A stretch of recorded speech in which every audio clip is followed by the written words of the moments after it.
So these cells, extra embryonic fetal stem cells, are also pluripotent.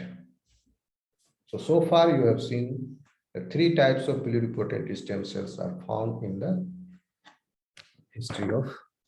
life history of human. Number 1, सबसे पहले जो आया embryonic stem cell blastocyst stage पर, that is pluripotent stem cell. फिर umbilical cord में extra embryonic stem cells जो हैं foetus में या डिलीवरी के बाद वहां से ऑब्टेन किया जा सकता है अम्बिलिकल कॉर्ड ब्लड से. Those cells are also pluripotent stem cells. That's why these days people are preserving these umbilical cord cells for future use. Third, Muse cells. Okay. आ रहा है स्टूडेंट समझ में? Yes, sir.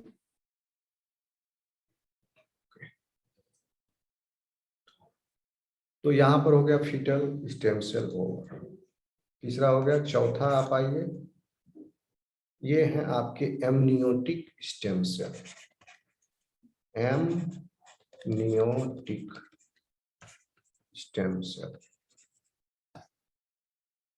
इनको perinatal stem cells भी कहते हैं. और ये मल्टीपोटेंट स्टेम सेल है. प्लूरिपोटेंट नहीं है, मल्टीपोटेंट, उनसे कम कैपेसिटी है. बट एमनियोटिक स्टेम सेल कहाँ मिलते हैं? एमनियोटिक फ्लूइड में और अम्बिलिकल कॉर्ड में भी होते हैं. एंड तो अम्बिलिकल कॉर्ड में 2 तरह के हो गए आपके सेल, प्लूरिपोटेंट सेल भी है और ये एमनियोटिक स्टेम सेल भी है जो कि मल्टीपोटेंट है. So amniotic stem cells are multipotent and it can differentiate in cells of various types. That's why these are also very useful.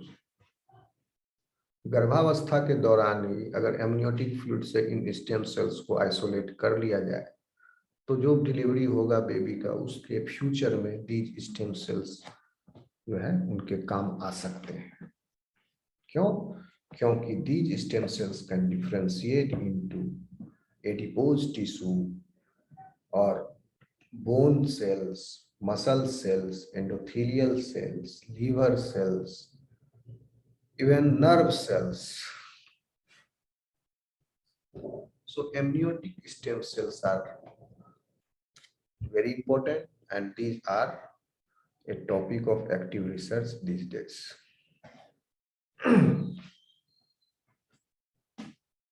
अब और दूसरा फायदा ये भी है कि इन स्टेम सेल्स को अगर यूज करें तो इसमें फिर एथिकल ऑब्जेक्शन नहीं है क्योंकि ह्यूमन एम्ब्रियो यूज नहीं हो रहा है इसमें. okay.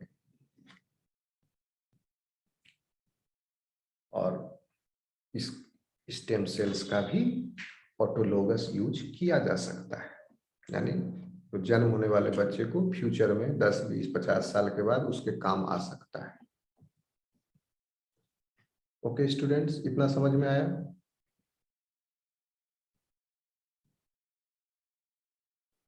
Yes, sir. Yes, sir. तो ये हो गए आपके different types of stem cells. लेकिन अभी कैंसर स्टेम सेल आपका रह रहा है. अभी हम लोग कैंसर स्टेम सेल को पढ़ेंगे. क्या कहता है कैंसर स्टेम सेल? क्या है? What is it? जल्दी खत्म करेंगे. Anybody, any idea?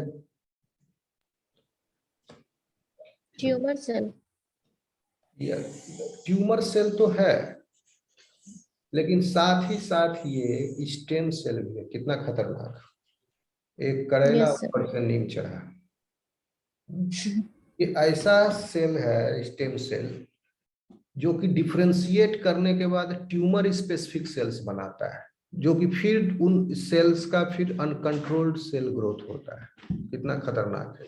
बताओ। जैसे हिमेटोपोएटिक स्टेम सेल्स इतना लाभप्रद है, यूजफुल है, एसेंशियल है, उसके बिना काम नहीं चलेगा, कैंसर स्टेम सेल जो है वो बॉम्ब है। सो आप देखिए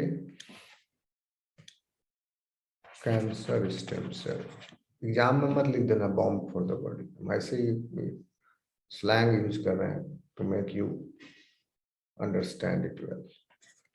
cancer stem cell, basically these are the cancer cells that possess the characteristic associated with the normal stem cells. इनके पास नॉर्मल स्टेम सेल्स के कैरेक्टरिस्टिक है प्लस कैंसर सेल्स के भी कैरेक्टरिस्टिक्स है। ओके, दे हैव, ऊपर से इनके पास सेल्फ रिन्यूअल कैपेसिटी भी है।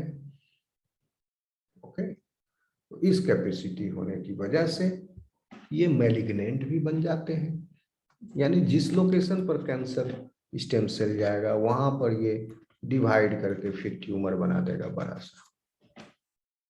और चूंकि इनके पास सेल्फ रिन्यूअल कैपेसिटी है, that means cancer stem cell का पॉपुलेशन जो ट्यूमरोजेनिक है वो लॉस नहीं होगा, वो मेंटेन रहेगा, बरकरार रहेगा, क्योंकि इसके पास सेल्फ रिन्यूअल कैपेसिटी है। कितना खतरनाक हो जाएगा, सेल्फ रिन्यूअल कैपेसिटी अमर हो जाता है कि अब ये डिवाइड करेगा तो कुछ डॉटर सेल्स ये बने हुए रह जाएंगे, कैंसर स्टेम सेल ही बने रह जाएंगे, वो कोर में रहेंगे। तो यहाँ पर वो बड़ा एक ट्यूमर बना दिए। ओके, फिर ये डिवाइड करके फिर इनसे एक सेल माइग्रेशन होगा, निकला, मेटास्टेसिस हुई, कुछ सेल्स बाहर निकले। अब ये सेल्स जहां गए फिर वहां एक सेंटर बना दिए ट्यूमर का, बॉडी में गया वहां एक सेंटर बना दिया ट्यूमर का, मैलिग्नेंसी हो गई। और मैलिग्नेंसी जो है वो लीथल होता है। मैलिग्नेंट ट्यूमर और कैंसर को ट्रीट करना हालांकि अब पॉसिबल है, लेकिन फिर भी इज वेरी डिफिकल्ट। कुछ ही कैंसर जो है वो मैलिग्नेंट को हम लोग अर्ली स्टेज में ट्रीट कर पाते हैं। तो कैंसर की वजह से ये कैंसर स्टेम सेल जो है, अब जो बहुत सारे एविडेंस इमर्ज हो रहे हैं, ये इंडिकेट करते हैं कि एक सब पॉपुलेशन है स्टेम लाइक सेल्स का। खोज इनकी बाद में हुई, stem like sales.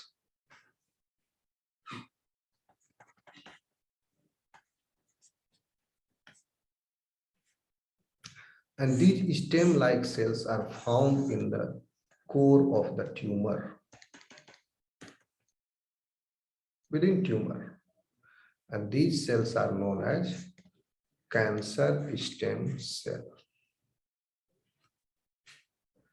These cells exhibit characteristics of both stem cells and cancer cells.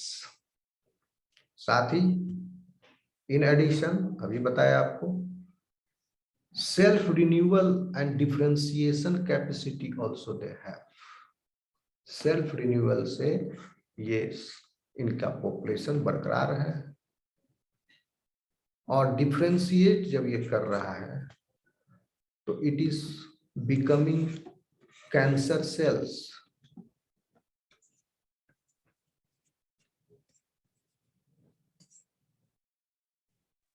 Okay, तो डिफरेंशिएट भी कर रहा है कैंसर सेल।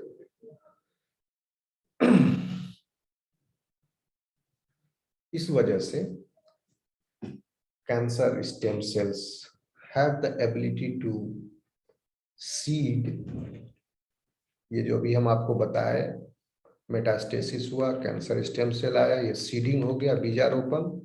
अब इसके चारों तरफ ये डिफरेंशिएट करेगा, डिवाइड कर करके तो ट्यूमर बना देगा। तो ये क्या कर रहा है, ये कैंसर स्टेम सेल्स जो है सीडिंग कर रहा है, they are seeding tumours.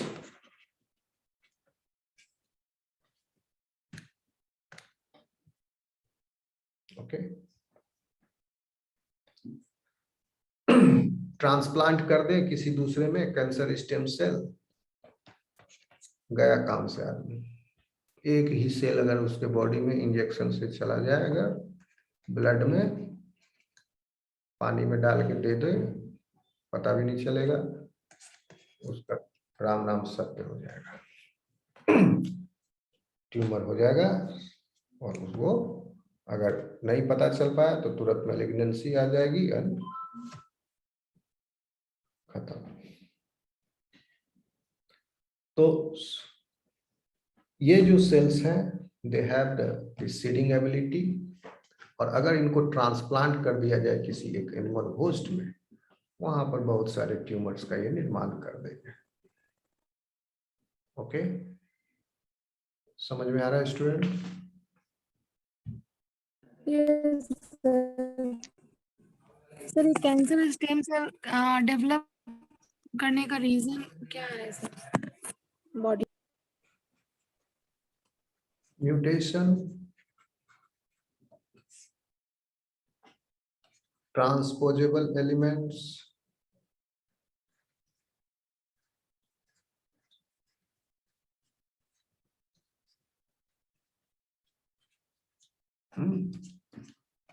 waking up of oncogenes,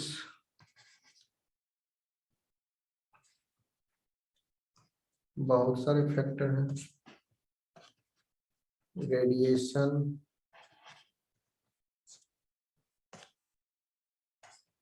carcinogens,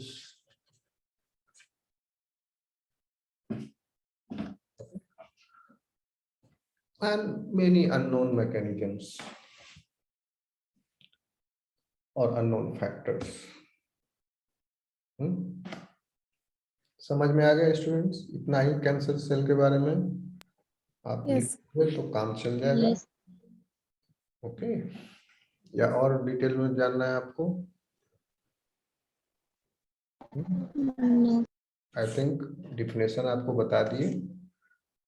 okay, ये स्टेम सेल कैसा होता है, इसका कैरेक्टरिस्टिक आपको बता दिए,